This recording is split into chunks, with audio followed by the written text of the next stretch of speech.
Now, I'm someone that likes to pretty much save as much money as I can when I'm buying hardware, and one of the easiest ways to save money is to just buy a system that is 1 or 2 generations old and buy it off the used market. But the downside of going down the used market is that if you're just buying off of Facebook Marketplace, you don't actually know the condition of the hardware, and if somebody's trying to screw you. Well, one thing you can do is go down the used market through an official retailer like Amazon or Newegg or Walmart or eBay, where at least you have some kind of customer guarantee. And well, that's what I did. I bought an Amazon warehouse laptop. So let's see if this was an absolute mistake or an insane level of savings. As you can tell by the box, it is an Acer system. It is specifically the Acer Swift X 14. This is the 2021 edition. Now we're in 2024 at this point, so it is a few years old, but spec-wise, it still looks pretty rock solid. And the best part is that I pretty much ended up having some insane levels of savings, since the original price of this system right now on Amazon is still around $1,000,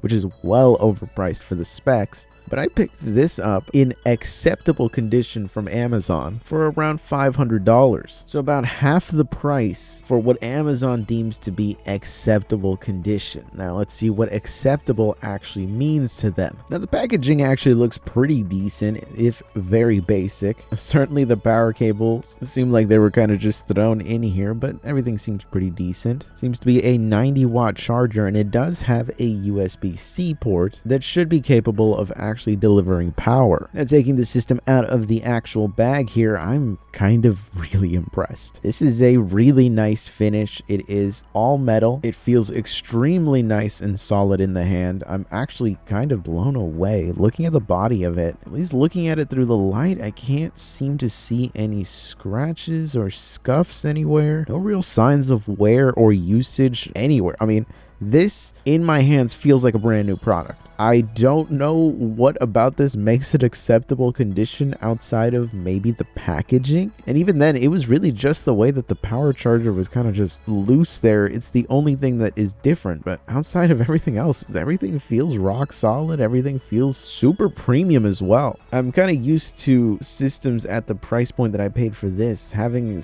weird quirks, quality issues in general, just because, some corners had to be cut somewhere. But this in total actually seems pretty much perfect. While the system is just initializing, I'm kind of just blown away by how good everything seems to be. There is no damage anywhere. There's no scuffs. There's no signs of usage anywhere. The closest thing to any kind of signs that this was used before is the fact that there are a few specks of dust, I guess, on the display.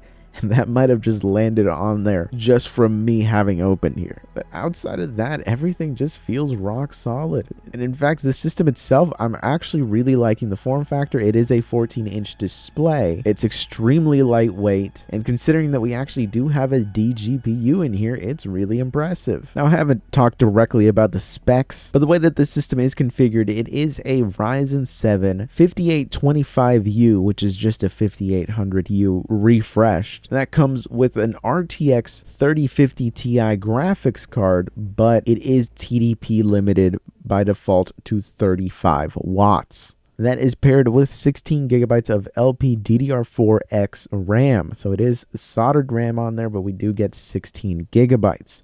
I wish 32 was an option, but I guarantee you that would have been at a significantly higher price, even open boxed from Amazon. So considering the price point that I paid for this, I'm actually really happy with the specs, but of course we have to see how it actually performs. But so far, the premium design of the system is actually really impressive. I'm so used to only getting my hands on laptops in the $200 to $500 price point that actually having something that is meant to be at $1,000 tier, well, you get that premium experience that comes with that. So here we are on the desktop. I have already set up some of the things that I'm going to be using. So we have MSI Afterburner there and Firefox in the desktop, but outside of that, I have not changed pretty much anything else. So out of the box, we're going to see just how much venereal disease, as David would say, is on this system.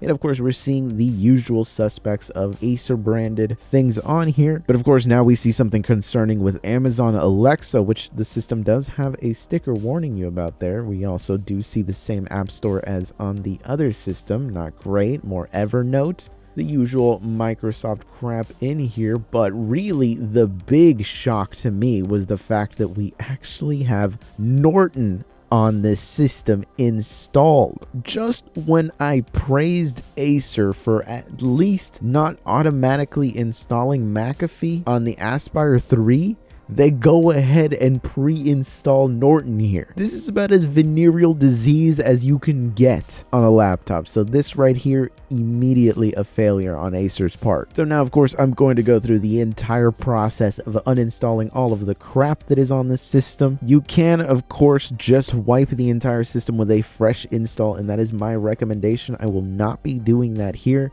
just because I want to see if there is any issues with the default installed version of Windows. Since the vast majority of people don't wipe their systems, I want to know what the experience of a used system from Amazon ends up being. If there's anything funny happening here, I'm going to let you know. So with most of the bloat uninstalled, we can actually see that our memory usage is looking pretty decent, especially considering that we do have 16 gigabytes, and our CPU utilization is also pretty low. So now let's actually see how this performs in some games, since we do have an actual RTX graphics card in here. Now, considering the fact that the RTX 3050 Ti doesn't exactly have insane specs, I decided to try out Guardians of the Galaxy running at the ultra graphics settings, but we are using DLSS at the performance preset. And the level of performance that we get out of this is pretty decent, though the 1% loads throughout the test did seem to struggle a bit, but by the end of it, it does recover to a territory where it's at least acceptable. But clearly throughout the footage, you'll see that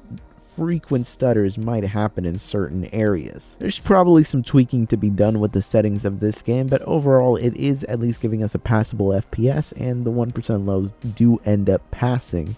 Now, a frequent flyer here on the benchmarking of this channel is, of course, Tiny Tina's Wonderland. And so I decided to run this also at the medium graphics settings, but we are using FSR this time at the quality preset. And this is pretty much some of the best results we've ever seen in this game, specifically in those 1% lows. What's interesting is that while the GPU is using 35 watts, the CPU is only using 7 watts in this game. It really just shows that most games out there are just going to be GPU limited, and the CPU is not really going to be doing much. It's mostly just going to be waiting on the GPU unless you have an absolute monster in your system. But a pretty fantastic result overall in this game. Now, another frequently benchmarked game by me is Batman Arkham Knight. So the fact that at the maximum graphics settings, outside of turning on any of the NVIDIA specific settings, I never use those just because the impact that they've always had on performance is just way too high for what they are. So I just keep them off, since this is how I would actually play this game. And overall, the result that we get like this is pretty fantastic. The fact that 1% lows are above 60 means that we're going to get a absolutely rock solid and smooth experience throughout the entirety of the game. And there's going to be very little to complain about here. Now, of course, this is a pretty old title at this point, but it's still pretty demanding, and it is one of my favorite game franchises. So I always love being able to test it. But speaking of games that I absolutely love, another one that I really like to test on this channel is Mountain Blade 2 Bannerlord, because I actually frequently play this game. And running this at the high graphics settings, not the very high, but at high, the result that we get here is pretty decent. The 1% lows aren't exactly incredible, but the FPS average is really rock solid, and the fact that the frame times are looking pretty smooth overall means that we are going to have a nice consistent experience. And while it's not going to be above 60 all the time, it really isn't going to feel very jarring to actually play like this, and you can always turn down settings. I was kind of just getting aggressive here with some of the settings because of the performance being just so great in Batman before. So at this point, I was just really excited to try to push it, but there definitely seems to be some noticeable limitations with the 3050 Ti. And well, one of the biggest things is also the fact that it does only have 4 gigabytes of VRAM to work with. That being said, it does seem to clear through a lot of the most demanding games that we've seen really bring down some of these mini PCs to their knees. One of those titles being Ghost Recon Wildlands, which we've seen take some of the mini PCs that are even more expensive than this laptop itself and bring them down into a 30 to sometimes even 20 FPS average. While here at the full 1080p resolution, we actually get a really rock solid level of performance, and it means that you could actually get away with playing this game at the medium graphics settings. Now, another game that would absolutely destroy the mini PCs that we've tested before on the channel, here we have Deus Ex Mankind Divided running with the built-in benchmark. This is at the high graphics settings at the full 1080p resolution. And as you can see, we aren't hitting a 60 FPS average. This game is pretty demanding. And keep in mind that this GPU is extremely TDP limited in comparison to other models out there with the 3050 Ti, where they could have anywhere between 40 to all the way up to 80 watts to work with. Here we only have 35. So considering all of that, the fact that the system is running at a cool temperature, the fans aren't exactly blisteringly loud. They're definitely audible, but they're not distractingly so. And the fact that we're getting a playable level of performance is really all I need to see in a title like this. And if you've taken a look at any of the videos that I've done recently, you might have seen Returnal get tested on some of these systems to really humble them. Where most systems out there, even some of the most modern ones, are looking at FPS in the teens. Here, this system, using FSR at the quality preset and the graphics set to medium, the level of performance that we're getting here is actually really, really great, all things considered. Certainly it's not perfect 1% lows, and I would like to see a slightly higher FPS average, but we have headroom to really mess around with settings here. We're at the medium graphics settings, so we could always go down to low or very low, though I don't think that's really going to be necessary here because this is DLSS rather set to quality, which means we could always go down to balance or even performance if we wanted to. But like this, it's pretty damn playable, and it is really the most impressive result that I've seen so far because we've seen this game absolutely demolish tiny systems. And lastly, here we have Assassin's Creed Mirage running with the medium in-game graphics settings, with FSR set to the quality preset, and the level of performance that we're getting here is actually pretty great. Again, we're not looking at high refresh rate gaming experiences in these games with these types of settings, but if you want to hit that balance of quality and performance, this is the way to go. You can always get more aggressive with DLSS settings, or even your graphics settings if you want to maximize your FPS, but I think this hits the perfect balance. And in general, I'm just really impressed with this system, especially for the price point that I paid. So I'm actually really happy with those performance numbers. It does a pretty great job in a lot of these titles. Yes, a lot of them are older, but those are usually the games that I actually end up playing. Usually if I'm playing something new, it's not going to be something extremely demanding. Games like The Finals and Lethal Company will run perfectly fine on this system, and really the biggest surprise to me is just the fact that there is just no wear on the system at all. I cannot see where anyone even used this thing at all. Clearly someone did, since the charger was out of its packaging. It was kind of just loose there. But someone must have just turned it on and then just put it back in the box and sent it back or something, because it really just does not seem like anyone used it, or the Amazon team does a fantastic job of cleaning these things. Now, the out-of-the-box configuration isn't great just because of the fact that there is that Acer bloat, and the inclusion of Norton pre-installed is a sin against God and the universe itself. But you can't really fault Amazon for that, since that's just how Acer configures it out of the box. So in terms of the used buying experience from Amazon, I'm kind of blown away. I pretty much ended up saving around $400 to almost $500 probably with tax to get a system that currently right now is sold at an overpriced level. But I mean, for the form factor, it's really, really small. It's pretty lightweight considering that it actually has a dedicated graphics in there. When you're actually gaming and things like that, the system runs really cool. I mean, you saw the temperatures that we were reaching there, and it never really broke past 70. And keep in mind, I did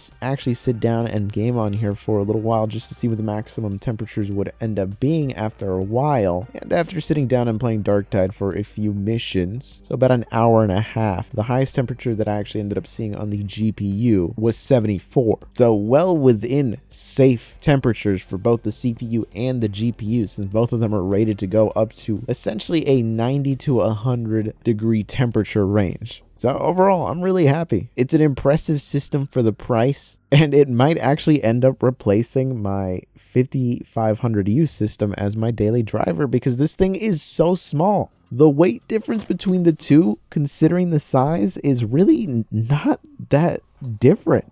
So yeah, it'll be a smaller screen with a 14-inch display, but I'm actually a bigger fan of laptops that are in the 13 to 14-inch range in comparison to the 15 to 16 or even sometimes 17-inch range. I like laptops that are actually portable, that are actually compact and usable outside of being tethered to a desk, essentially. Of course, I do still need to test things like battery life and things like that, but since I don't really have a standardized testing system for that, all I can really do is use it day to day and kind of just get a feel for what the battery life is. So there's going to be a long-term video on this system for sure, because I'm definitely keeping this thing. I'm kind of in love with it. And let's see what the experience actually is with using a system like this that is at this point entering its 3rd year of life. And let's see how it actually holds up. So let me know what you guys think of this system, if it seems interesting to you at all, and if you have any experience at all buying Amazon used systems or anything like that. Have you gotten a lemon before? Because I'm kind of blown away that this thing is pretty much brand new out of the box. Anyways, I'll see you guys.